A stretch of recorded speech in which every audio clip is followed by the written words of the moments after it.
नमस्कार, आप देख रहे हैं आज तक और मैं हूं आपके साथ निशांत चतुर्वेदी। इस वक्त की बड़ी खबर आपको बता दें, ब्रुसेल्स में जो धमाके हुए हैं उसको लेकर सबसे बड़ी खबर, सबसे बड़ा अपडेट, 21 की मौत की खबर आ रही है। इस वक्त की ये सबसे बड़ी जानकारी आपको बता दें। आज की सबसे बड़ी खबर यह है, यूरोपीय देश बेल्जियम की राजधानी ब्रुसेल्स में 3 सीरियल धमाके हुए हैं जिसमें अब तक 17 लोगों की मौत हो चुकी है, 21 की मौत हो चुकी है और 2 दर्जन से ज्यादा घायल हो गए। एयरपोर्ट में हुए धमाकों को आत्मघाती हमला माना जा रहा है। वहां से 3 सुसाइड बेल्ट भी मिले हुए हैं। ये इस वक्त की सबसे बड़ी टॉप स्टोरी है। लवीना टंडन इस वक्त हमारे साथ है। लवीना, और क्या क्या जानकारी है, पूरा अपडेट दें। ये नंबर जो है वो 23 तक पहुंच गया है। इस वक्त 23 लोग की मौत हुई है, 35 लोग घायल हुए हैं। 3 एक्सप्लोजन हुए, 2 एयरपोर्ट पर और 1 मोलेम्बिक मेट्रो स्टेशन पर। इसके तहत न सिर्फ सिक्योरिटी नंबर 4 सबसे हाईएस्ट सिक्योरिटी है ब्रसेल्स में, मगर इसके अलावा सारे मेट्रो स्टेशन भी ब्रसेल्स में बंद कर दिए गए हैं। फ्लाइट तो हमें पता ही है कि उन्हें कैंसिल कर दिया गया है। और ये आपने सही कहा कि आत्मघाती हमले हैं, सुसाइड बॉम्बर के थ्रू किया गया है और ये कंफर्मेशन आ गया है बेल्जियम फेडरल प्रोसिक्यूटर के जरिए कि ये सुसाइड बॉम्बर ही थे। जिनका कितना ताल्लुक हम इसको पेरिस अटैक या फिर जितनी भी रेड्स और उनके अरेस्ट से मान सकते हैं, ये अभी कहना जरा मुश्किल है। फिर भी अंदेशा है कि उस तरफ ही इशारा करता है। जो लोग जिन लोगों ने अटैक किया वहाँ अरबिक लैंग्वेज सुनाई में पड़ी थी, इस तरह की भी खबर है।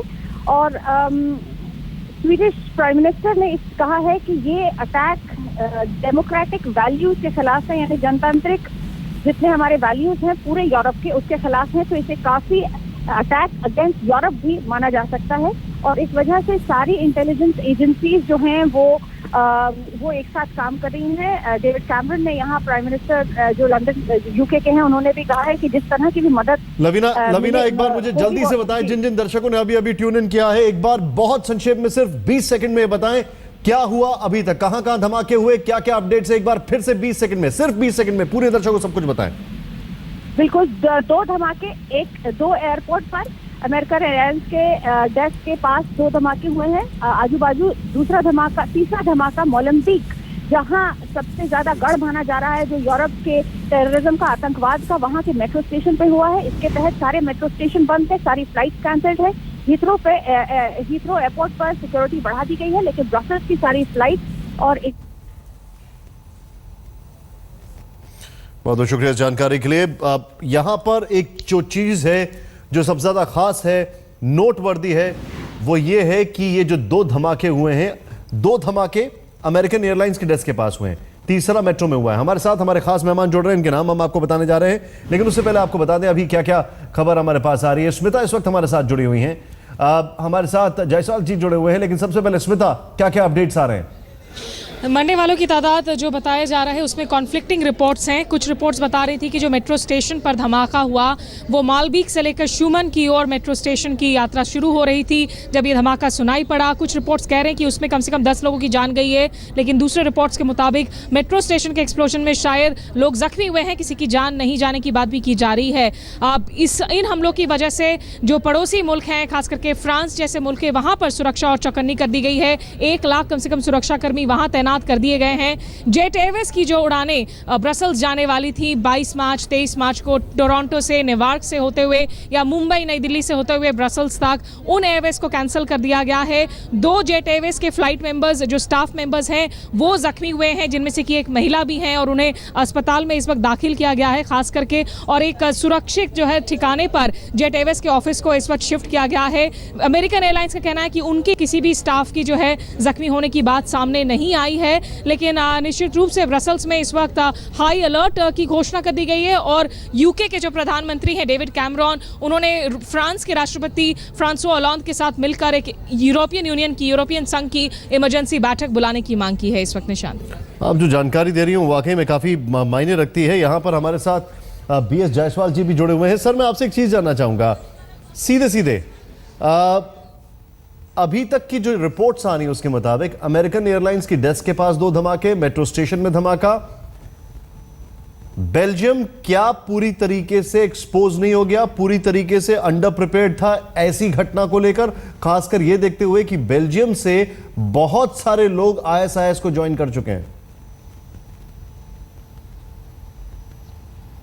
पहले तो जायसवाल नहीं, Jaswal, general Jaswal. I stand corrected sir.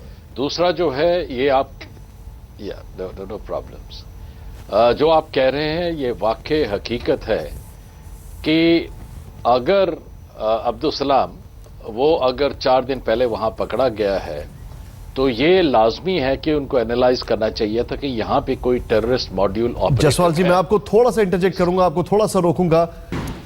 सुन के हैरानी होगी आपको, यहां पर कुछ रिपोर्ट्स हमारे पास हैं और ये हैरान करने वाली बात यह है कि बेल्जियम से करीब 350 लोगों ने आईएसआईएस को ज्वाइन किया था जनवरी 2015 में।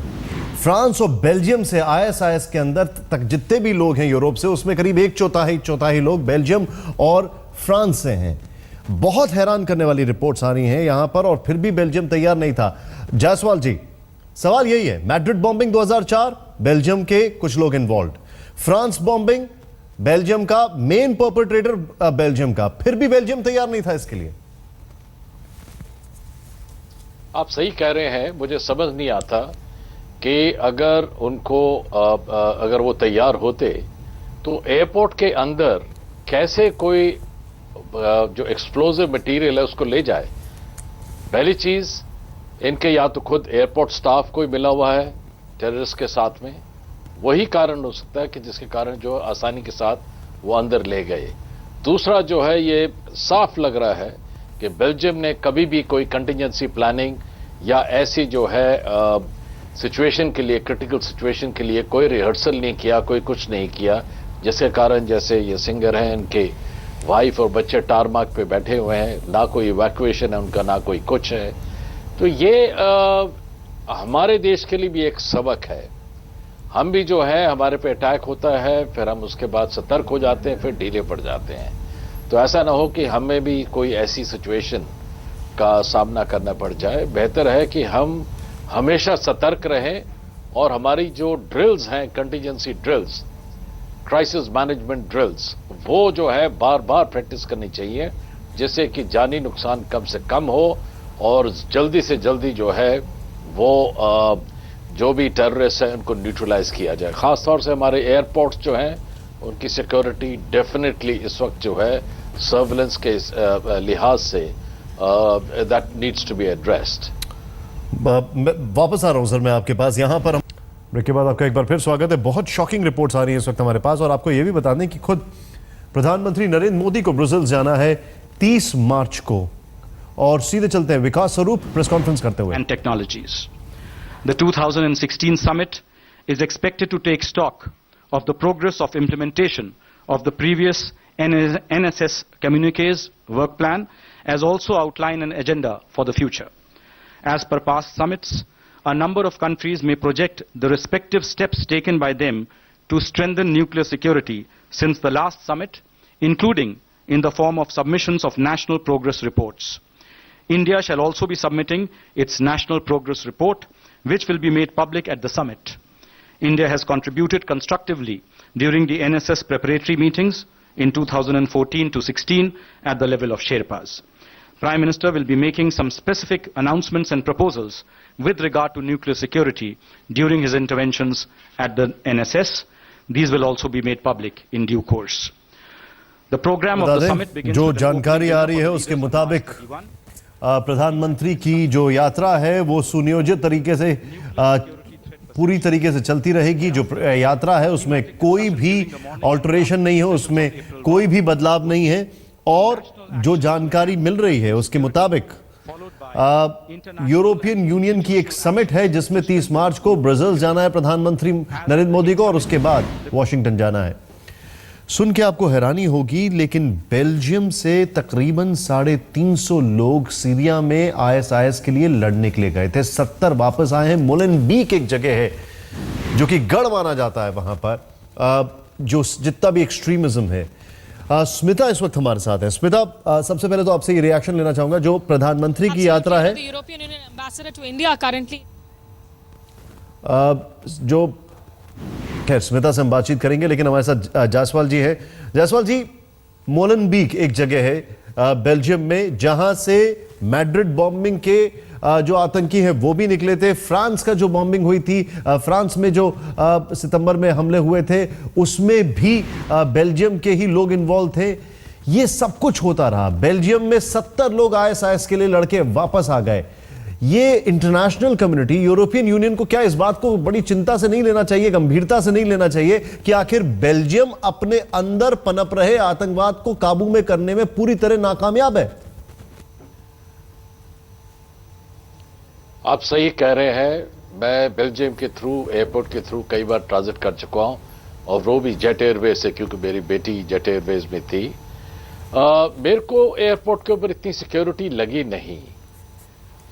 उसके अलावा ये जो वर्ड है ग्लोबल वॉर ऑन टेररिज्म, जिसमें कि एक कंसोर्टियम, कोलैबोरेटिव कंसोर्टियम होना चाहिए अगेंस्ट द टेररिस्ट, वो सिर्फ एक अल्फाज बन के रह गया है। हकीकत में जो है ये इतना इफेक्टिव नहीं रहा है। नहीं तो पता होते हुए कि फ्रांस और बेल्जियम के अंदर इतने आईएसआईएस के ऑपरेटिव्स हैं और वो वहां पर गए हैं, तो जितने भी बाकी देश हैं उनको इनके साथ कोऑपरेट करना चाहिए था, इंटेलिजेंस शेयर करनी चाहिए थी।